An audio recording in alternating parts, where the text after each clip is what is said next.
up, y'all? This is the first edition. Uh, I guess you could call it Christmas edition of High School Roundtable. Where basically we talk about sports, video games, all the team guy things we like to talk about. I have my friend Tyreek on the phone. Tyreek, say hello. What up, man? Yeah, so normally we have people and we have basically conference calls. Um, as you can see with the little gift card around me, um, this is our Christmas edition, if I didn't already say. Basically, we're about to talk sports and everything else, you know, mostly basketball. That's our big main point. So, yeah. First thing I want to talk about, Tyreek, Yo, Kobe. Now, reports say that Kobe isn't up to par. Now, when I say up to par, I mean he's not what he used to be. And I mean, I saw a little bit of this when he first came back. I don't know if y'all realized this. I didn't watch the games, but I would watch Game Time, and I would see his stats, and I would see 8 points, you know, 4 turnovers. I'm like, that's not Kobe. I mean, don't get it twisted, well, but before his injury, that's how he would usually drop like double doubles. He's been out with the torn Achilles. That's not an easy injury to recover from. And I feel like he should have waited out a little longer instead of trying to rush back into the season. That's why he's not producing that well. and I think to be honest, I don't know. And if any of y'all are Lakers fans, I'm letting y'all know now. What I say, I just spit truth. I'm not saying something that hurts somebody else's feelings or somebody else's or compliment somebody else's feelings. I spit truth for what I see. Um, Lakers, they they'd be lucky to make the playoffs this I year. don't think the Lakers are the same team they were back in the day when they had Andrew Bynum, uh, Ron Artest, not even Metal World Peace, Right. Ron Artest, and they have their players.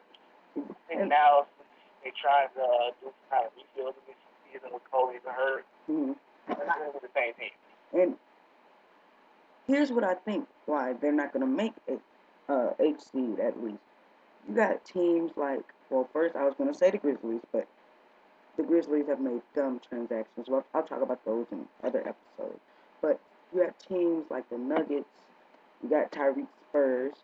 You got Warriors on the rise. OKC, of course. Clippers. I mean, what's gonna happen? We got Pelicans coming up, and then like, where are the Lakers gonna take part in this? And then we have Portland, and those are already 8 great teams. And to be honest, I can't see LA beating either of those teams in 8 games. They Well, played them back to back to back to back to and back. I every can't other see them winning any. NBA fan in this nation knows that the Western Conference is probably the toughest conference in the league. Oh yeah, And that's not a you question. make those players, you're right, the Lakers aren't going to be in top shape. They're probably going to be, they're not, I doubt they're going to make the playoffs. They're going to be one of probably one of those sub 500 teams that probably could be rebuilding for quite some time now.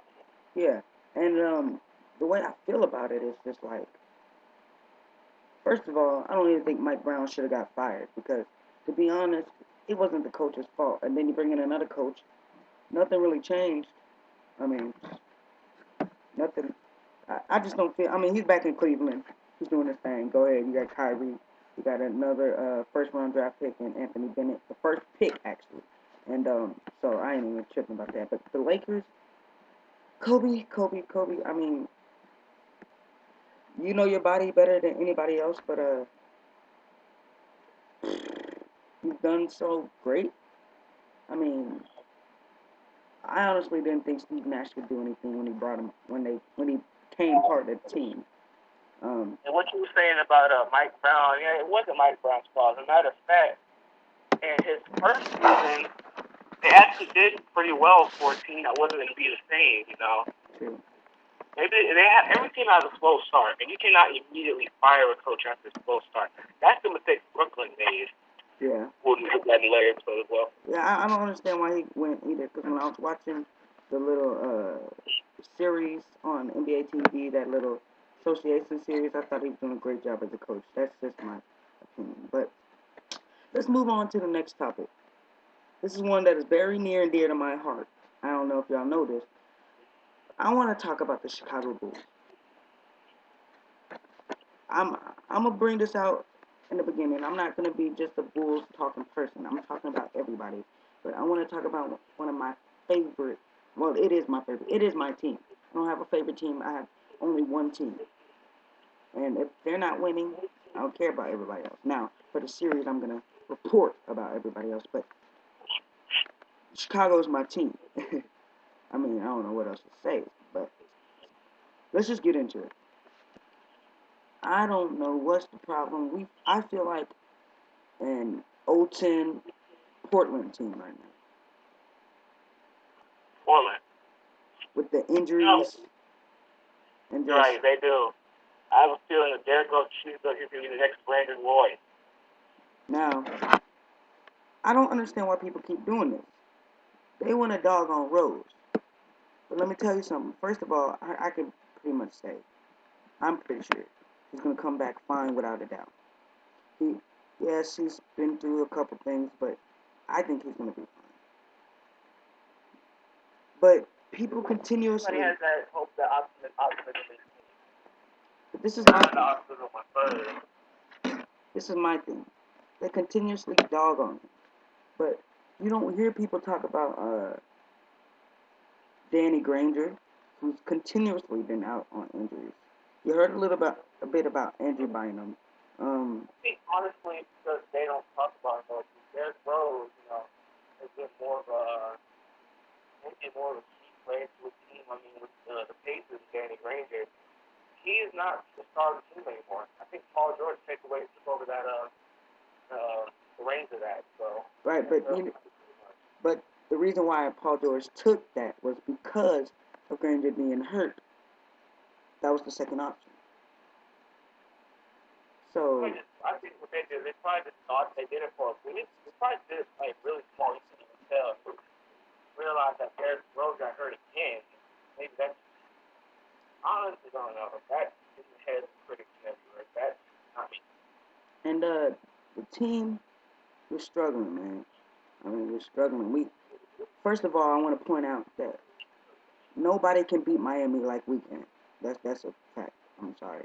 Um, Uh, we we've gone against them, and honestly, it's a fact, a stat. Last time I checked, that the Bulls have beaten Miami the most times out of anybody in the NBA since LeBron, Wade, and Bosh have joined forces.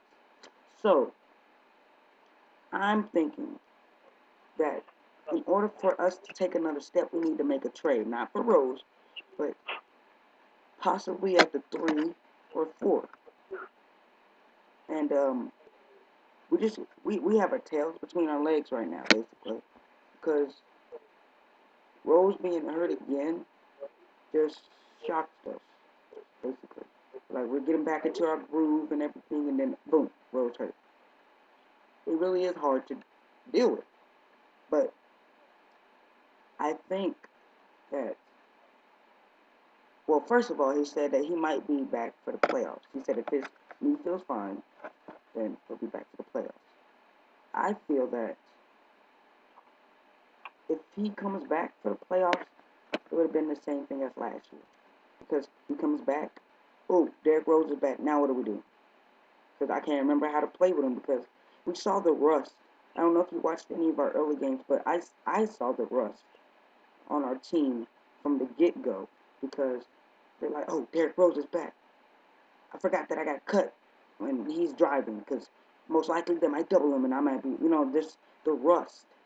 And he had some rust also, which eventually he would have got back. And I saw him getting hotter and hotter.